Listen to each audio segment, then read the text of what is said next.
Welcome to your weekly interval. This is the Best Damn Nerd Show. I am your host, microphone alchemist James Kincaid. With me tonight, Hall of Fame cyber athlete Jonathan Craig. Howdy. And finally, on a better internet connection, Professor Chris Davis.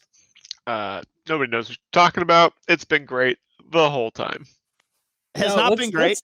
Let's give people a peek under the hood, though, because we just spent the last 45 minutes telling Davis he needs to plug into Ethernet, and then he says, "No, I'm good. I never do it on Ethernet on this setup."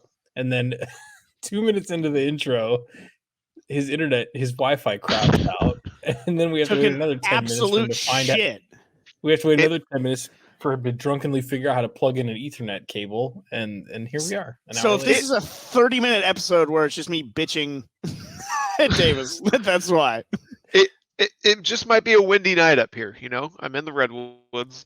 Things happen. What does wind have kind to of hurts. do with it? Does the wind like push the Wi-Fi signal like it's less direct going back? It's less like fight against the Well, wind? I think the clear issue here is that, you know, given the fact that Davis thinks that he's like super immune now, he clearly hasn't gotten vaccinated. So he doesn't have that 5G internet going up with what you get from the vaccine. So you need to get the shot, Davis, and boost your internet connection. I am like superhuman now because I've had it and I have the vaccine. It's like double mutant. I think it canceled out and it's completely shit on your connection. But welcome back to the Best Damn Nerd Show, everybody. Davis, we haven't checked in on your portfolio for a minute. Want to talk a little crypto? Are you going to the moon? What's going on? The stonks are alive again, boys.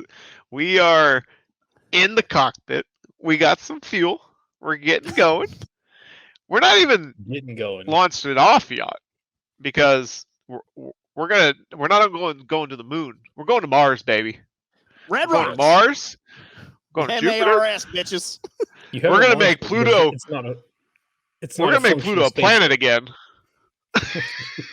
It's a faulty spaceship. It is. You just don't know if it's gonna go or not. But hey, let me ask you: Has this journey played out how you expected, reading Wall Street Bets in January and like getting sucked into this? Not in the least bit. I didn't know I'd have to wait this long.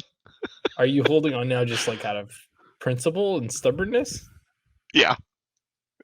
I'm in it this long. Why not? Just out of principle, if it goes to zero, it goes to zero. If it goes to 1,000, it goes to 1,000. No matter what, you're along for the ride. We're saying F the man right now. We're just holding. You know, just move your mic away from your mouth a little bit. We're just holding. We're making money right now. It's great. But you know, and you know what? The making other money, meme stock. You're probably down, right? No, I'm up right now. Okay. How much are you up, if you don't mind me asking? Sell and walk away. No, I'm up like a G right now.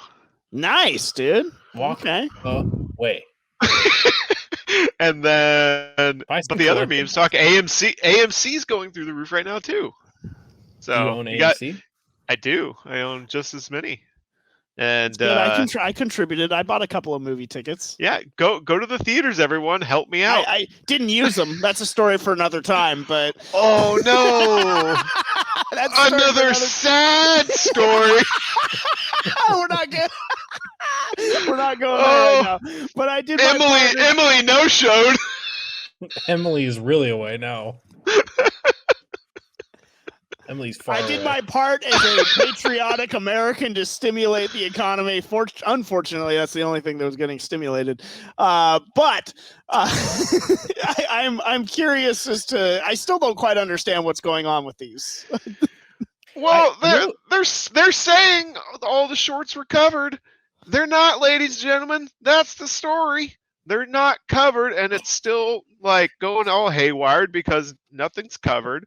And we just have to hold out. Just gotta hold. Oh man, apes, hold strong. I have no idea what you're talking about, but I love it. Here's smooth-brained apes. Since the last time we talked about the apes, I was concerned for Davis. I still am. But it's fruitless. There's no point to be concerned. He's going to do what he's going to do. If not this, he would lose the money in some other fashion. But what I find interesting is because now, since our last episode, Dogecoin has kind of taken off and made people a lot of money. I tried getting in at 4 cents, and the crypto apps are not the easiest to join. Yeah. So I could have done really well with that one too. So I was really pissed. There's an element of all of this that just feels like fucking trolling. So that's where I've come full circle, James. Like it's okay. So traditionally, stock investing has been about like buying fractional shares of companies, having ownership, trying to identify companies that have like good fundamentals or have a good trajectory. That is not the case with AMC or especially GameStop, and definitely not the case with Doge, right? Like, what the fuck is a Dogecoin? Like, what is it? It's just another cryptocurrency. There's no inherent value in well, there is some inherent value in GameStop. It's negative value because their liabilities are too high. But what people are buying into now, like, things changed, at least for now. I don't know how long this lasts, but right now people are buying into movements. They're buying into memes. It's not about buying like shares of a company and being an owner of a company anymore. It's just about being a part of a meme. And if you make a little bit of money, cool. If you lose your money, fine. It doesn't matter because it's just for the meme. I feel like, and I don't want to get too historical or whatever and bore people to death, but this whole like crypto thing, it's such bullshit. But this is all because our actual money is no longer backed up from the gold standard. Like that, the reason why these asshats can create like a money that's just a dog meme. Like that's what the fuck, dude? Like, what is that? I mean, who was paid in that? Where can I buy that? Where can I use my little doggy bucks?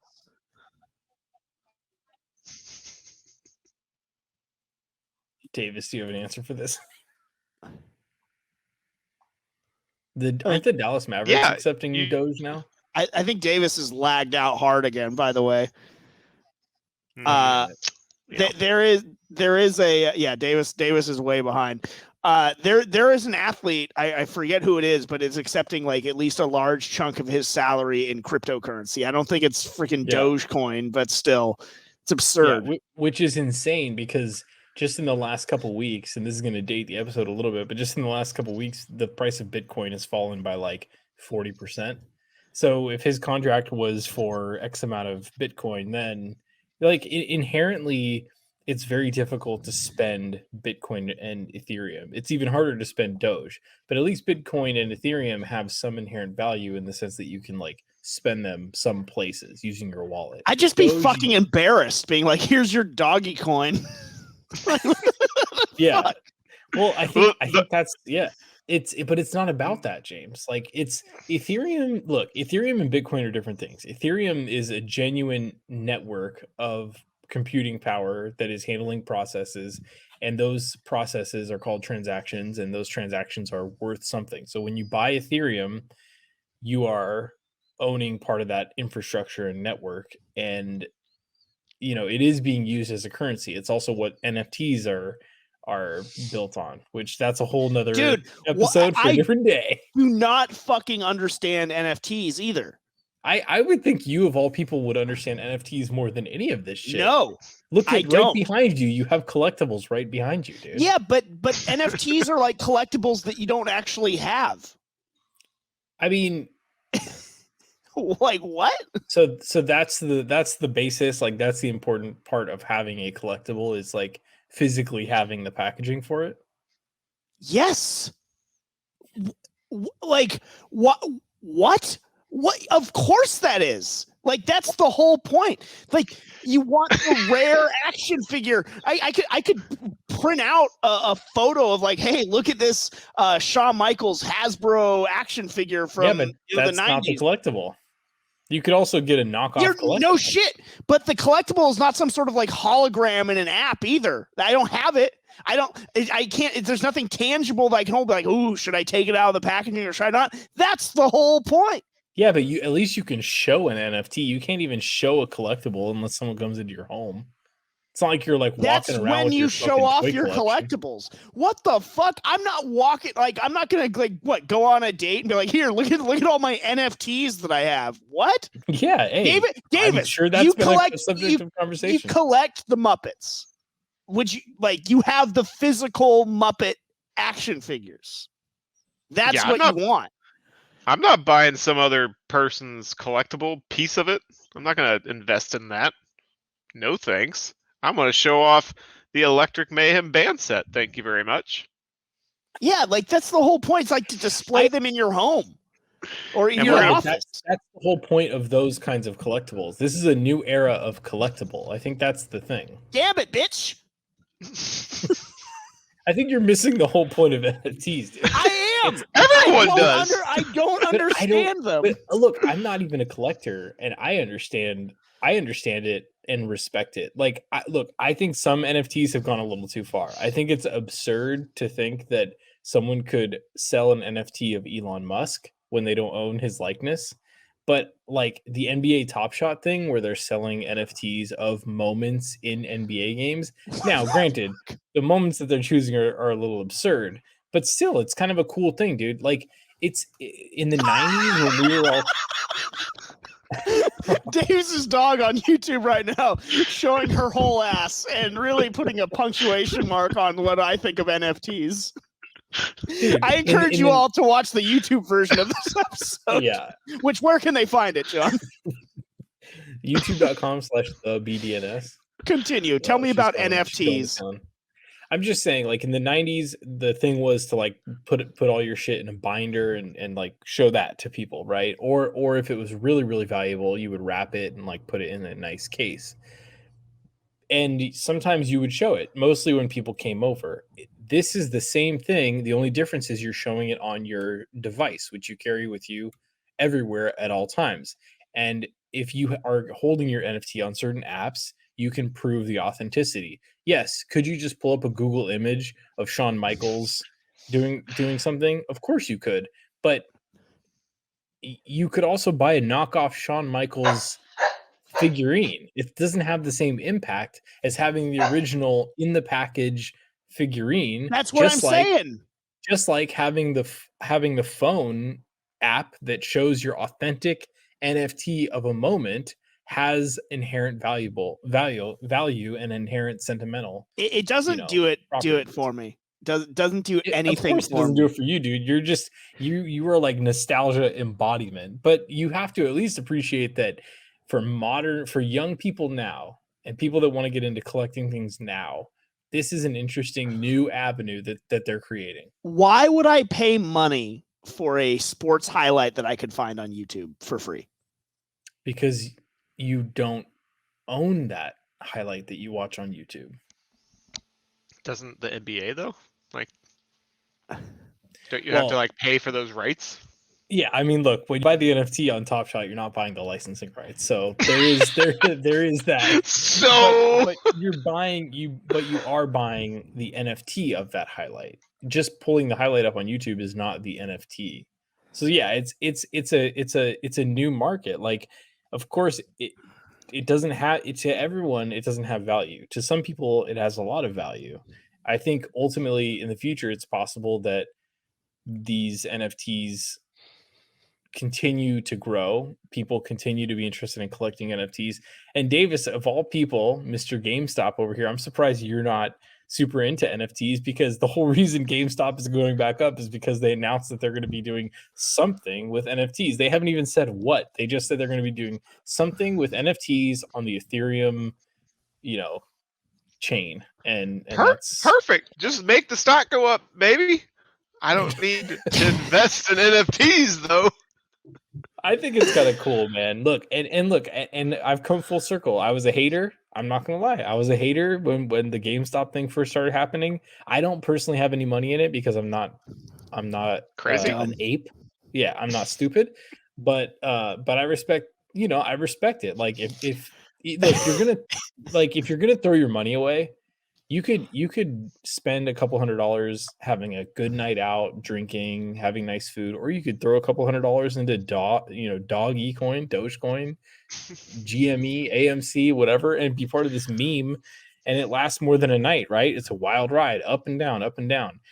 I think people get themselves into trouble when they go a little too far and they start putting like their big chunk of their savings in this bullshit or retirement or whatever. I think at a certain age you need to like rein it in a little bit, but for younger people who can afford to like lose everything that they've saved so far, why not?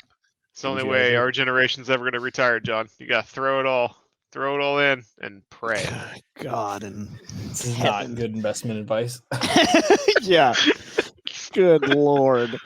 Well, Jeff and I both did our part for you as well, Davis. Not only did I stimulate your AMC stonk, but Jeff and I both got the Mass Effect Legendary Edition, the remaster. I've been rediscovering Mass Effect. We'll do a whole episode on that once we can get Jeffy back on here where you can talk Mass Effect. But my God, man, I forgot. I didn't forget, but I am falling in love with that whole game, and just God, it's so addictive, and I'm irritated that I'm not playing it right now because I'm getting way back into it. Yeah, you should be, Davis. I hope it boosted your stonk. But were you guys big Mass Effect players? I forget. Yeah, I played the first couple a lot. Yeah, 1 through 3. Will you be getting the Legendary Edition, Davis? No, I played that game. I'm good. Yeah, I'm with Davis. I did that. I did that story. Don't need to do it again. I mean, I'm happy to see. For me, this is maybe my NFT. Is that like I'm ready again. I already have it, but I'm ready to have like a some sort of illusory version of it as well. I mean, to each their own. I get so little game time these days that I want to play new stories. I want to see what else is out there. So see, for me, it's like, what if I invest in a game that's like stupid though? I'd rather like have the comfort of a Mass Effect. At least tried. I keep playing Skyrim. I feel like I'm a blend. I also have very little time to game, but I just end up playing games where it's like the same 10-minute encounter over and over and over, and I'm just trying to like do the loop. How's Valheim going? Stupid. Yeah, what have you been playing, John?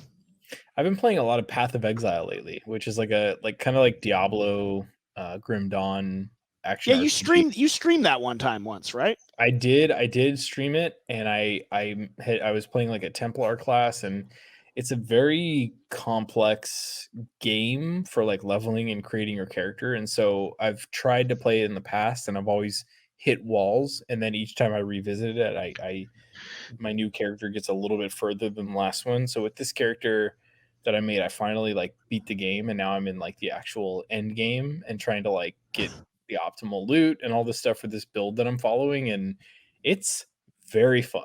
It is completely addictive, but again, it's one of those, it's like you're in this loop, right? Like now that I'm done with the story and I'm in end game, I'm basically just trying to like optimize my gameplay loop and trying to like improve my gear and go further and further and further, because the game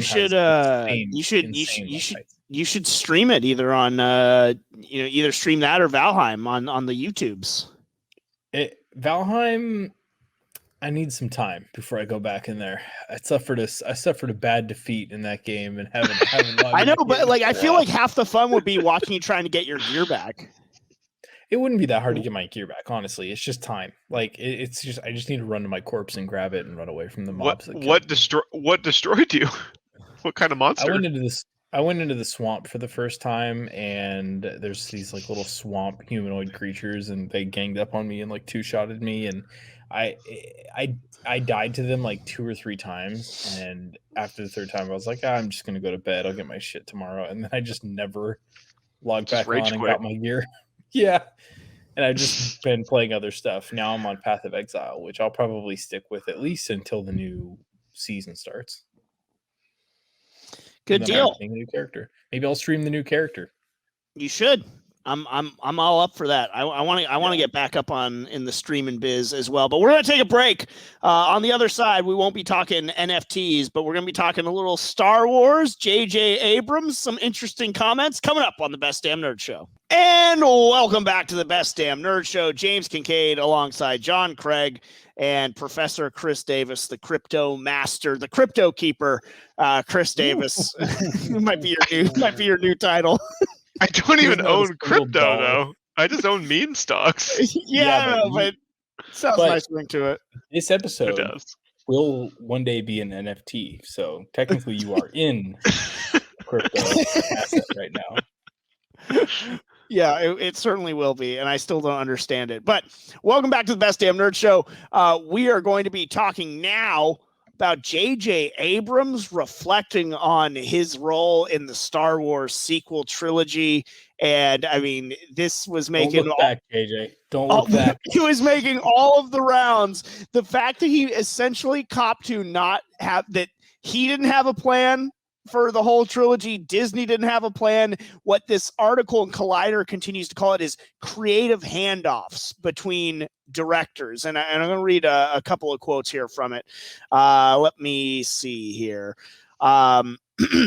He said, I've been involved in a number of projects that have been in most cases series that have had ideas that begin the thing where you feel like you know where it's going to go, and sometimes it's an actor who comes in, other times it's a relationship that as written doesn't quite work, and things that you think are just going to be so well received just crash and burn, and other things you think like, oh, that's a small moment or that's a one episode character suddenly become hugely important part of the story. I feel like what I've learned as a lesson a few times now, and it's something that especially in this pandemic year working with writers has become clear, the lesson is that you have to plan things as best you can, and you always need to be able to respond to the unexpected. And the unexpected can come in all sorts of forms, and I do think that there's nothing more important than knowing where you're going. And this is in response to being asked about Star Wars and handing off between directors, essentially saying that they had no idea where they were going with the story of the sequel trilogy. Go ahead, John. Is anyone surprised by this? We all watched Lost. Yeah. You think the smoke monster had a plan? What did you think was going to happen? Oh, the guy that didn't have a plan on his biggest and most important directorial moment in his career in the beginning also didn't have a plan later in his career when he was handed one of the most important franchises in the entire world. Wow, what a shocker. I think I think it is so. I mean, we watched the sequel movies too, so clearly, from Force Awakens to The Last Jedi, clearly there was no fucking plan. And even if there was one, I don't think it would have been a good one. But Davis, you've been burned by Abrams before. I don't know how many times now. It's countless. I'm lost. Yeah, you're the one that got me into Lost, you jackass.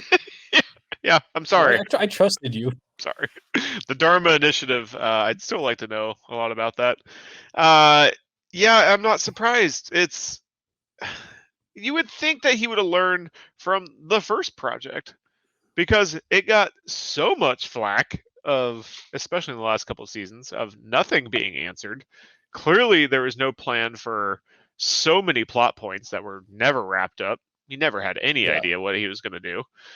And you would think that from that project, you'd be like, oh, maybe I need to plan these things from now on because I am a big director now. I had this great project. It didn't end well, but now I can learn from it. That didn't happen. It clearly didn't happen. All they did was rehash A New Hope with some new characters, some nice special effects, and said, boom, bang, bang, there's a new Star Wars for the new generation. Maybe we can do something with these new characters that pretty much said the same story. Another quote, you just never really know. But having a plan, I have learned in some cases the hard way, is the most critical thing because otherwise you don't know what you're setting up. No shit, dude. I don't think that's a lesson that he has learned. Yeah, prove to me he's learned that in any project.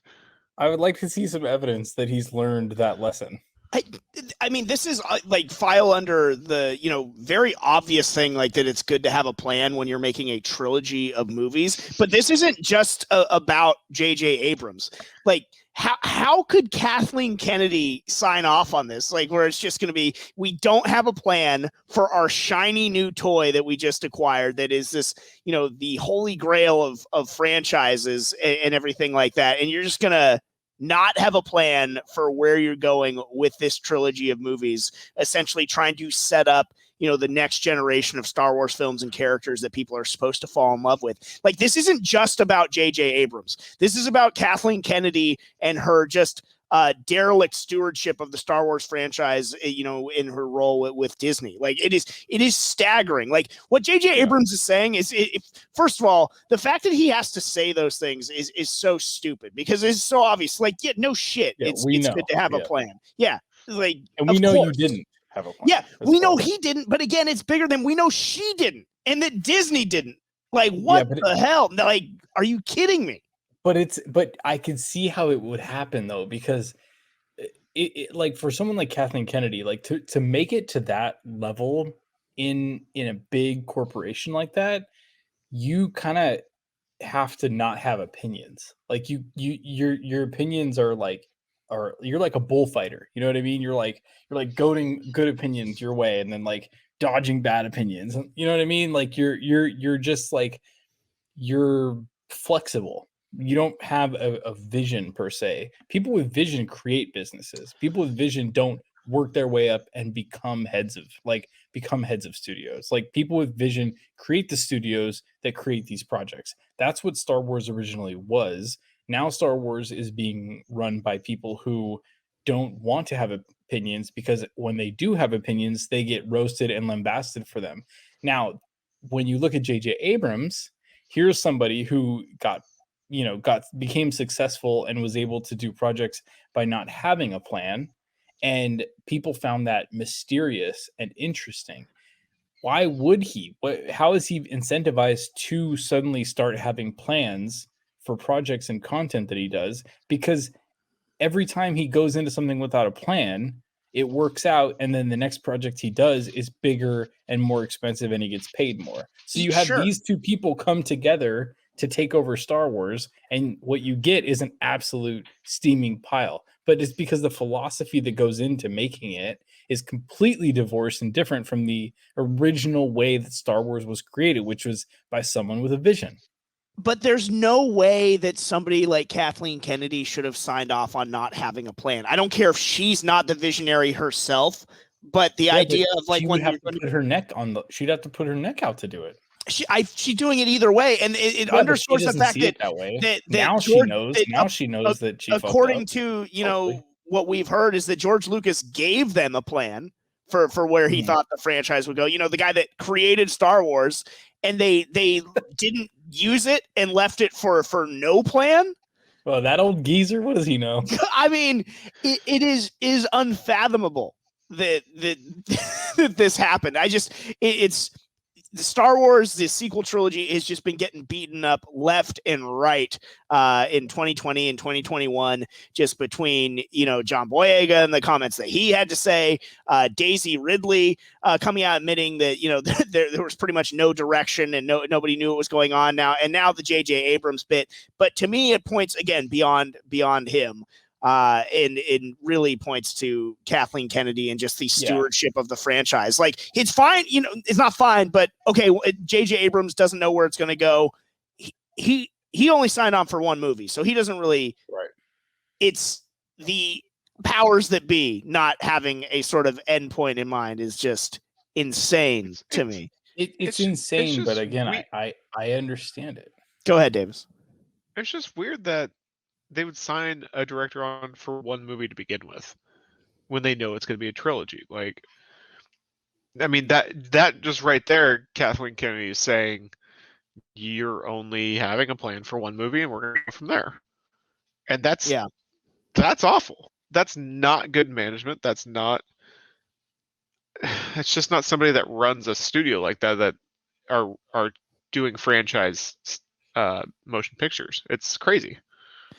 We're gonna have to have a bracket battle of like bad studio execs, so we can put Kathleen Kennedy and Ann Sarnoff in there as Maybe one we just seat. do a special exhibition match. yeah. Sarnoff. Put them in a steel cage. At least it seemed like Kathleen liked money. She's putting out movies. Yeah. Or Ann That's is true. just blocking. So is a Ann good doesn't like point. money.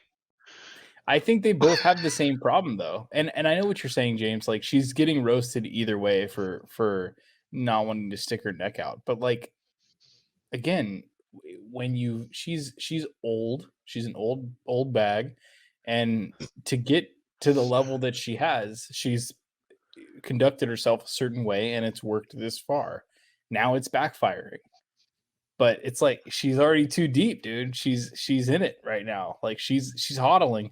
She's like Davis in GameStop. Like she's deep in it. We've gone too far.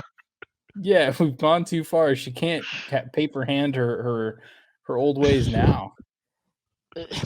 I can't wrap my head around the fact that would just be acceptable. It's ridiculous. Look, and I harken back to when this news was first announced that Disney had bought Star Wars, and I was so optimistic.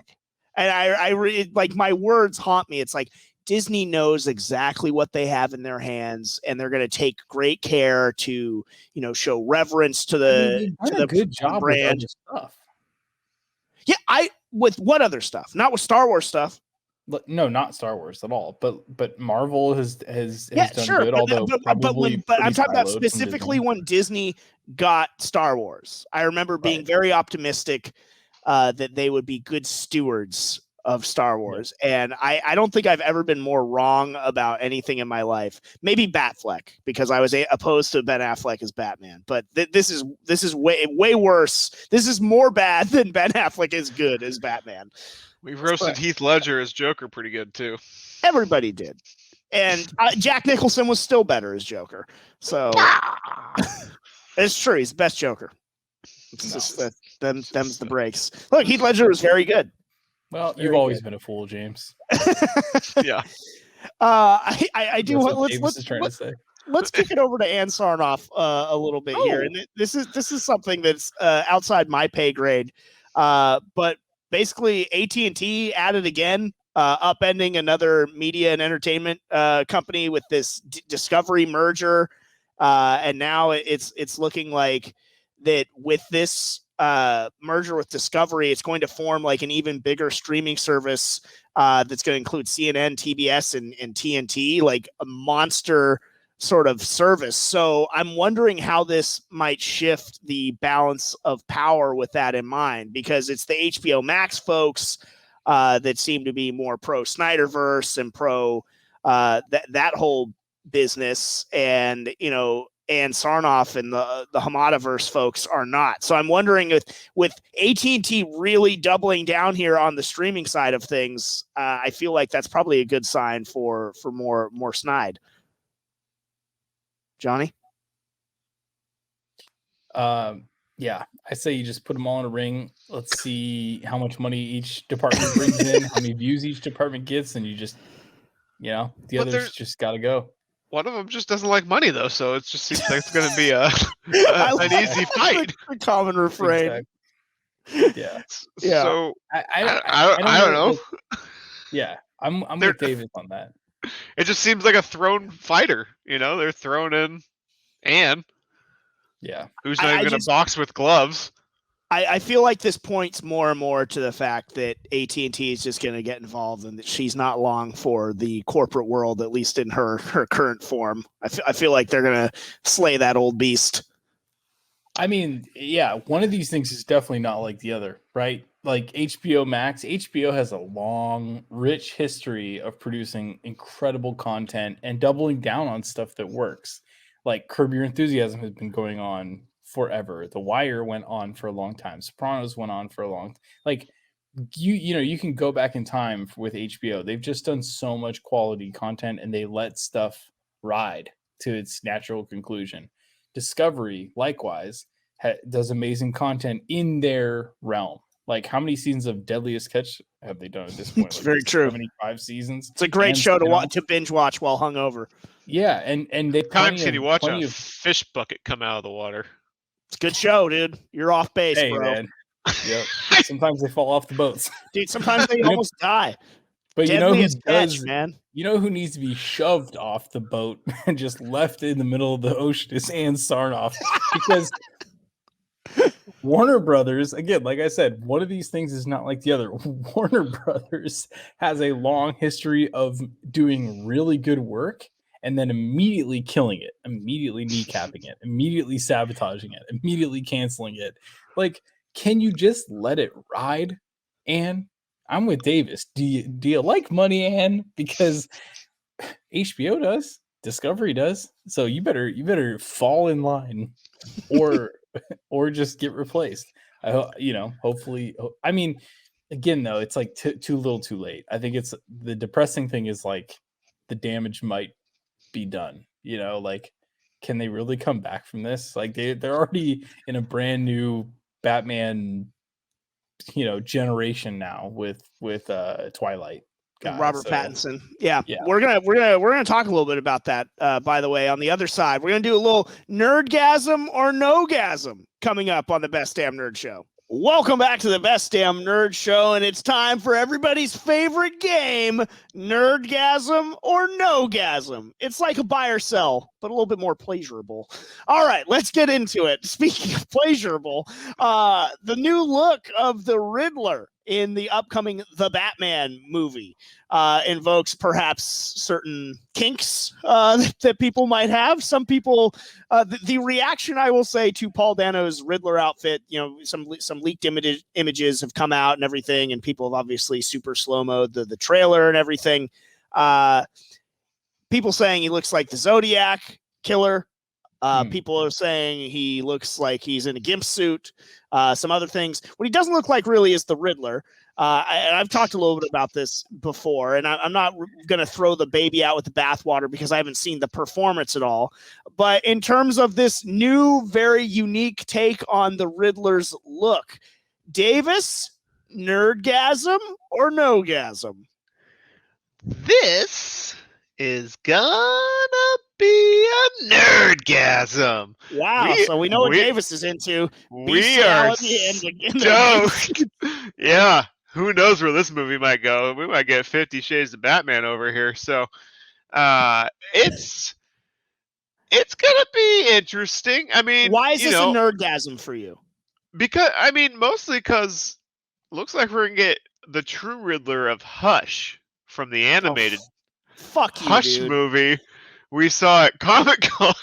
That apparently is the true ending point for the Riddler. So yeah, for those not in the know, the DC animated movie Hush changed the actual secret identity of Hush from Bruce Wayne's friend to the Riddler. They just killed off the character that was Hush and made it the Riddler for hashtag reasons. So and throughout that movie, made it really seem like it was Batman's friend, who it was in the comics. That's who what it was. Jeffrey and I thought was going to be Hush the whole movie, and we're very surprised at the end that it wasn't. And Mark's just staring.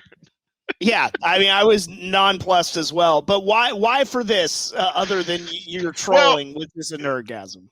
The fact that it's the Riddler in the first Batman movie, I think that's a new reincarnation of Riddler. I'm fine with that because if we're getting early Batman, I have hopes that it's going to be more detective based. Yes, that's what everybody's saying. I totally agree with you. I think that's cool, and Riddler's a good choice for him to show off his greatest detective skills. But I'm talking about how he fucking looks, though, dude. Yeah, we might get some, what's that Tom Cruise, Nicole Kidman movie? Eyes Wide Shut. Great movie. Yeah, might get some of those scenes. Who knows? Batman could use a little pick me up because he's been done so many times. Do you think it looks good? Do you think? I'm very pumped for it. Like, I think the movie looks. I'm talking about this new take on the Riddler, which it might. It's early Riddler. Yeah, early okay. Riddler. So it could evolve to where he gets into the Riddler suit. Yeah, because I think when you're finding yourself as a villain, you're like, you're not gonna just come out with that final suit. You're gonna go through some shit. And my least favorite part of like the Daredevil Netflix stuff too. They make us just wait so long for him to get in the suit. I love it. No, because you got to find yourself. You got to find who you truly are, and eventually Riddler's going to figure out that he is, kind of a showboater, and that he's going to show who he is with this bright green suit, question marks everywhere. But that's not who he is at the beginning, because he just doesn't know who he is quite yet. And I think that kind of fits the character, James. So, John, I call the question: Nerdgasm or Nogasm? Are you Davis's leather daddy here and gonna go Nerdgasm as well? I was roped into watching this show a couple of years ago called, what was it called? American Crime Story: The Assassination of Gianni Versace. Terrible show. Oh yeah, not a good show. I didn't even finish it. What I saw was not good. The killer, like the main character, at one point like duct tapes someone's head, like wraps their head in duct tape. That's what this Riddler suit reminds me of. I just gotta say, it makes me long for the days when the Riddler would just throw on a good old pair of bright green spandex with question marks all over it, dye his hair orange, and just start making crazy faces and jokes, dude. I'm saying Nogasm. If it's not Jim Carrey's over the top campy Riddler, Riddler ain't Ace Ventura. We don't need no Ace Ventura in here. Look. I think there's different sort of levels of volume that you can turn up on the campiness or the seriousness of the Riddler. This suit is not it for me. The more I look at it, the more it's like it looks scary. I'll give you that. Like the whole sort of Zodiac inspired look that they're claiming to hide what they're really into. It looks scary in the sense that like Ann Sarnoff might ruin another story that we really like. James, this is why that second movie ticket doesn't get picked up. You're not adventurous enough. All right. Well, it's a nicer, better time to bring that up. Nogasm on that. Thanks, Davis. No. I again, I'm not throwing the baby out with the bathwater about the movie or anything. I haven't seen a lick of the performance yet. I'm excited about getting this sort of noir detective style Batman movie. And I think the Riddler is a good choice for that villain. But it's interesting to me, and I talked about this in a YouTube video, that there's so many just sort of, I feel like Ann Sarnoff clones out there just being like, if you're not okay with this Riddler look, like you're the same people that were against Heath Ledger or against whatever, or no, but it's just, they are defending this to the hilt. And some of the comments I would have loved to see if these same people would have had that reaction if this was something from the Snyderverse, because I don't think it would be. I think this is, I don't know, just like this faux, like super enthusiasm about how he looks. I don't think it's going to ruin the movie or anything, but there are these people that think that now this movie is already going to be like the greatest Riddler and everything like that because of these stupid gimp suit images we're getting. It's very interesting to me. Somewhere in the basement, in the boiler room, far underneath, maybe several levels underground, underneath the building that Ann Sarnoff calls her office, there's a room of two or three dozen social media interns, each one of them in charge of 100, 200 bot accounts. And every day, every afternoon, Ann Sarnoff goes down there and checks in to make sure how many positive tweets they're doing on her behalf. They never quite hit the numbers that she needs them to hit, but, they're her last hope. They're her only They are, hope. because and anybody that came out in the negative, like, I don't know about that suit, they were attacked online too. It's ridiculous. So by bots, dude. I'm telling you. And Sarnoff employs bots to do this stuff, to do her bidding clip this online. out, make this its own YouTube video, because people need to know. They need to know this, what Ann Sarnoff is doing. Hashtag cancel Ann Sarnoff. Hashtag restore the Snyderverse. Let's move on here in Nerdgasm or Nogasm. According to the AV Club, as I'm looking here, Venture Bros, Aqua Teen Hunger Force, Metalocalypse, all getting follow-up movies. This has obviously been influenced by our hit and just rave-reviewed Adult Swim episode that we did here at the Best Damn Nerd Show. So these movies, these properties getting new life breathes into them. Nerdgasm or Nogasm, Davis? You know, I've been falling asleep to some Aqua Teen lately. And this is a Nogasm for me. Why? Those episodes are 10 minutes long. And that's the sweet spot. Because I remember the first Aqua Teen Hunger Force movie, and it was bad. It was not good. You have to take these characters in short stints, and they're good in like very quick short stories. Venture Bros can go a little bit longer. I was never really a Metalocalypse guy, so I can't speak too highly on that. I know there's great things, a lot of big fan base, so great if people think they can do that. But I think it's kind of around the same thing where I think these characters and these stories around these characters are much better in a smaller scale. And I'll take a couple more seasons. I'd be pumped for that. Let's go. Like, give me some more Frylock and Master Shake. Johnny, what about you? Are there just no new ideas out floating in the world that are available to make? Do you need more? Around? I'd like to see a couple more. Yeah, I'm saying Nogasm. I'm saying why. I think Davis hit on a very good point in terms of changing up the format so drastically and the length of these things where the sweet spot is. I would this Nogasm for me because I don't trust them especially after all this time to do a full length movie correctly on some of this. And you know, the sweet spot, like for Aqua Teen, is the shortness. You know, Venture Bros a little bit longer. I think that one actually could probably work best as a movie, given it's like a superhero deal. And you know, I think there's a lot of parody that they could do, making fun of the superhero genre of where it's been since they went off the air and stuff like that.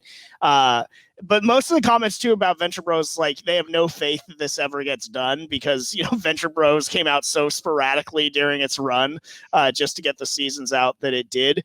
I was excited just seeing them pop back up in the news because, you know, they're fun shows to watch and everything. But for me, I'm still rediscovering them on HBO Max and everything like that. So enjoying that. I'd rather get promised more seasons, you know, than movies. So I'm with you on that, Davis and John.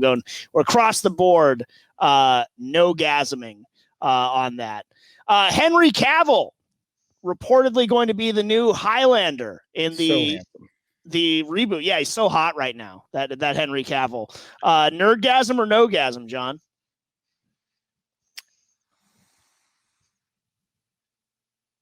I like Henry Cavill. I'm going to give him a Nerdgasm. I will say, I haven't watched. That was a maintenance Nerdgasm. It was, yeah. Not a very emphatic one, but maybe it will become more emphatic as things progress. I mean, generally, I think he's a really good actor. He plays World of Warcraft, so we have that bond happening. I didn't watch the Witcher show, but I did watch that little preview on Netflix that plays like when you hover over something, and it seemed like he did a really good job. Like the acting seemed like it was on point just from mousing over it. But yeah, did you guys watch that? No. Yeah, we watched it. Watched the day it came out. You you didn't watch The Witcher? I've been like, we're gonna do a Witcher episode soon. God. I actually recently rewatched it. I played the games. Yeah, so perfect. I'm like, the games were so good. I'm like, do I need to watch this as a show? I don't know. But then I watched that trailer and I was like, this does look pretty. In our efforts to restore the Snyderverse, John, we have to support and watch every Henry Cavill project that we can as well. He's part of the team, so we've got to support him.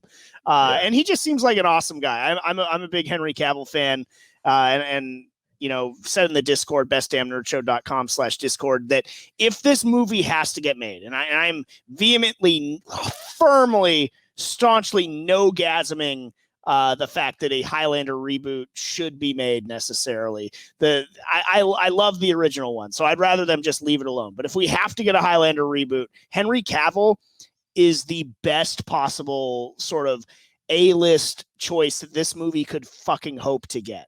Like he's super hot commodity right now. And so I think that's the best possible news for this reboot. Ryan Reynolds was bandied about. I think that would be a terrible choice for this. And I like Ryan Reynolds, but not for this. So that's where I come down on it. They missed the boat by not doing this sooner and getting James Purefoy from Rome to be the new McLeod. Davis, what say you? You watched Highlander for the first time, I think, at Comic-Con a couple years ago, did you not? So Nerdgasm or Nogasm? You were a little confused as to how many Highlanders there were, but there could be only one. I thought there was only one, and there was a lot of them. No, you didn't. No, you didn't. There's a lot. No, literally, how many Highlanders are there? There's just the one that we're following. But there's a lot. They're immortals. There's like 10 of them. Immortals. Oh, I heard that there's one. There's 12, 13. I don't know. It just kept popping up. It's not a difficult concept. It was very odd to me. So, no, I mean this is a nerdgasm. You have to like this because Henry Cavill is a nerd through and through. He loves the Witcher games. He, like you said, he plays the other games. He reads the novels. He's just, the other ones you want to mention over there. But he really gets into the characters, and I think he really respects the lore behind a lot of this, like James, reading all the books in Skyrim level type. So it means a lot to him, I think, and to do it right. And so you want a person like that, an actor like that, to take on these roles of movies that you don't think should be made because it has the best chance to actually be decent with somebody like that. But we'll see. Yeah, that's a good point. If it has to be done, choose someone who's probably gonna, respect the source material. Just like that guy that's the new Cowboy Bebop, right? See, we're having such a nice time, and like at multiple points in this segment, I feel that certain personal attacks being levied against me, or things that I love. Fine actor who was in Harold and Kumar wasn't he in that? Yeah, he was. Yeah, John Cho. Yeah, he's going to be an absolute train wreck. Transition from stoner movies to. I thought he's a treasure. He's a national treasure. No, he's not. I mean, I don't hate the guy, but he's going to be a terrible Spike based on what he said. I can't. Yeah, that's going to be disgusting. Nogasm, none, zero, zilch. All right, I think that's about as good a place to leave it for tonight. We've covered a lot of ground, a wide. Oh, we have. Yeah, just sort of a wide variety of things that we've talked about here tonight on the Best Damn Nerd Show. That is going to do it, though. Have a great week, everyone. What? What just happened? What are you talking about? What have we been talking about? That was wild. All right. Have a great week, everyone. Remember, if you're a nerd, always say it loud and say it proud.